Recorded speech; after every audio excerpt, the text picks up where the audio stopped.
not only increase the original amount of anxiety the person was experiencing, but now there's a compounding effect of the anxiety produced as a result of the substance use. That's why in the initial stages of the discontinuation of use, which a medical doctor can really help with that, that's where the mental health stuff starts actually significantly increase, because it's been suppressed for so long. Yeah, and it's a chronic disease model that should be of concern to a practitioner. Hey everybody, welcome back to the channel. This is Dr. B, and the topic that will be considered today is the following.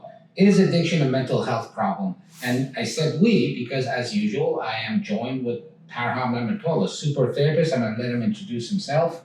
What's up, everyone? So my name is Parham. I have a master's degree in marriage and family therapy with an emphasis in child development. I'm a licensed advanced alcohol and drug counselor, so working with addictions and addictive processes is my specialty. I also teach community college at a local community college, coach high school basketball, and just really passionate about being in the helping space. So really grateful for the opportunity, Doc. Is addiction a mental health problem?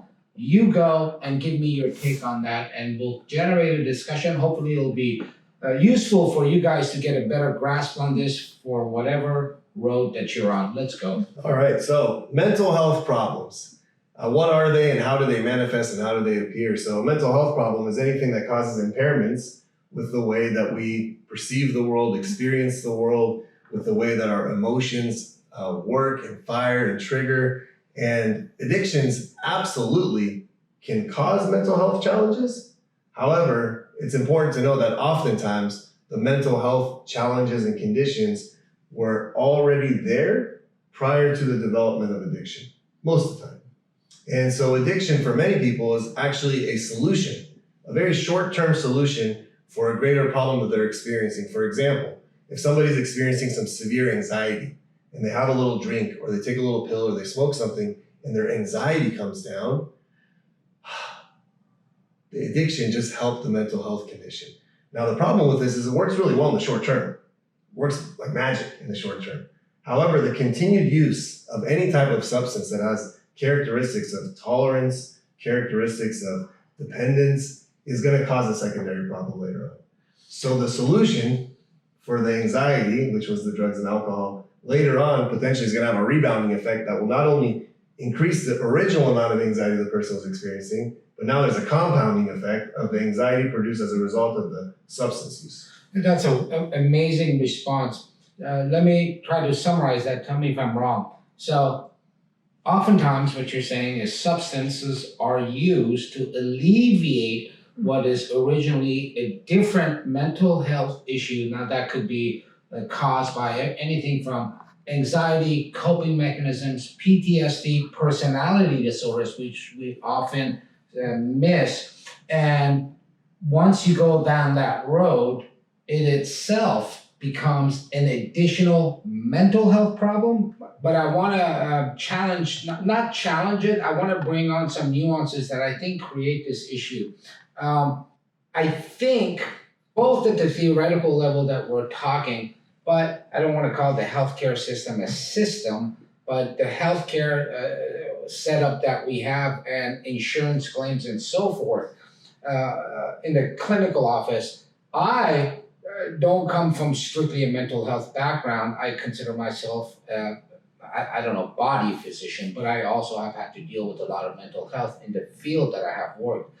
And the way my office is set up, the way insurances actually take you in, this falls under behavioral or mental health within the insurance system, as you know, because you also deal with Buckeye Recovery. I actually have some problems with that. Now, one of the things, knee-jerk is, well, you know, I give medication for this, so this is not mental health. Wrong, because we give medication for a lot of mental health. Nevertheless, I have this urge, this sort of thing where I'm always at odds with the way we are categorized as behavioral health or mental health. I don't, to this day, even though a lot of people look at me as a mental health kind of thing to go to, I don't look at myself as that way as a medical doctor, not a medical doctor that's not traditionally a psychiatrist. I look at myself as really no different than any other specialty that is not mental health. one of the reasons may be because not only do I deal with medication, as you know, I'm an advocate of medication-assisted treatment, but I also deal with the patient's other issues that are related in one way or another with the substance abuse. For example, we take care of all of our abscesses. We take care of our own hepatitis C. We do a lot of clinical management that isn't behavioral health strictly. And I think that is where one of the issues arise. And number two, there is a clean physiological model or pathophysiological model subscribed to and described where it is utilized that creates this space where we can call substance abuse a disease, a disease of the brain. And if you know the description of this, it's a reward and a reward mechanism gone awry, and even though mental health is described in that description, they just sort of leave it at that. In fact, it could be neurology. And a lot of family practice guys and internists may treat substance abuse. I think that is where the problem comes about. Any thoughts on that? I think what I'm trying to say is, I've always felt uncomfortable with it being looked at as behavioral health, Sure. because even to this day, even though I do an incredible amount of counseling, that would be mental health counseling, I don't think of my practice as a mental health practice. Any thoughts? Yeah, I think on from your scope of practice, and this is it's kind of interesting because addiction, when it gets to those stages that they have to come see a doctor like you or come see a therapist like me, it's not just impacting the mind and the mental health component. There's a significant amount of physical impairments and physical ailments and physical stresses and challenges that happen. Even the withdrawals, right? Especially with sedative hypnotics, you 100%. come see me, you could have seizures or die from that. Yeah, so there's impacts to the various organs of the body. There's impacts to various mechanisms and systems of the body, and a medical doctor needs to stabilize all that first. If you look at the priorities of needs of an individual to recover, the physical healing component is significant. But what happens is a lot of people think, well, as long as I stop using the drugs and alcohol, then my life is going to get better. Yeah, that's not really true, because the only thing that gets better when you stop the use of drugs and alcohol is the problems related to your drugs and alcohol go away. Everything else that was underneath there, which is the mental health component, all of that stuff starts to resurface, and it starts to actually come up and be extremely sensitive, and you could touch it, you could feel it, you could experience it. And now you're no longer using the solution, you're using to cope with it all. So that's why in the initial stages of the discontinuation of use, which a medical doctor could really help with that, that's where the mental health stuff starts to actually significantly increase, because it's been suppressed for so long. Yeah. And that's kind of so it is a two-pronged approach. I don't think it's either or, I think it's both. Yeah, and I agree. And I think we would agree on this. And it's something I go back to over and over, where I try to teach kind of a formal thinking approach to these issues to the audience. Is it's not either or. Yeah.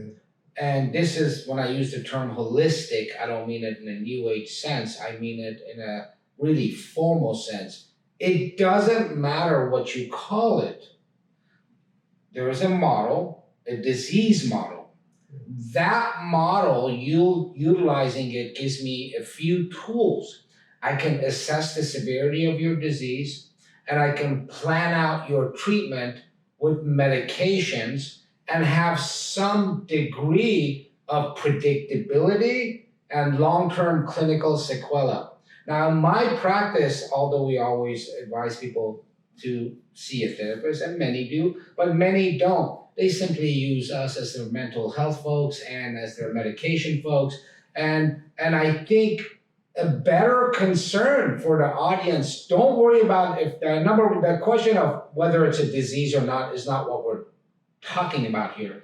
The particular question is it a mental health thing, or is it something like diabetes? That's number one.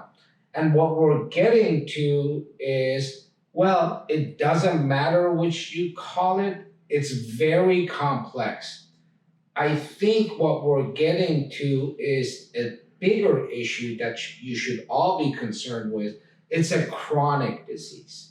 And it's a chronic disease model that should be of concern to the practitioner.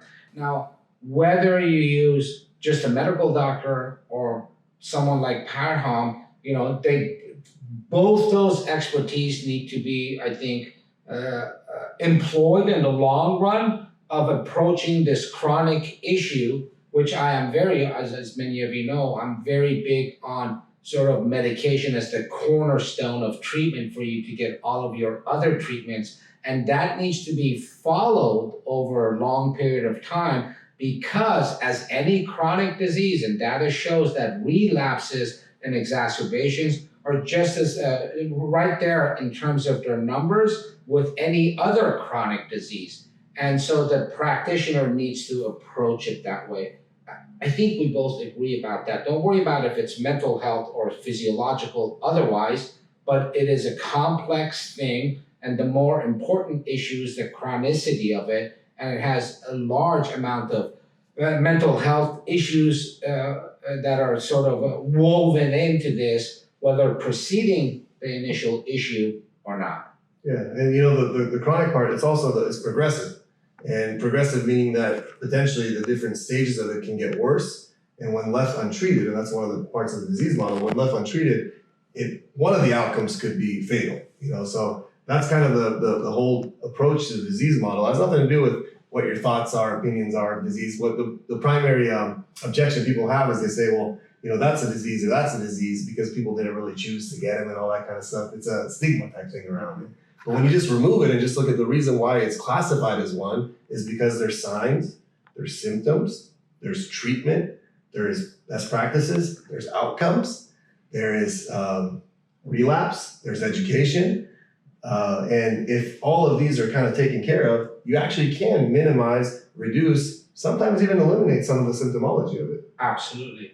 Okay, I think we gained something out of that. We both agree that worrying about whether it's behavioral mental health or physiological disease doesn't matter. The more important issue is the fact that it is chronic. You need good, solid, stable, continued long-term care, and it should be approached in a holistic way to get the best outcomes. And the utility of considering it as a disease, which really wasn't the topic here, gives us all of those factors, signs, symptoms, predictability that Param just discussed, so we can have better outcomes for your health.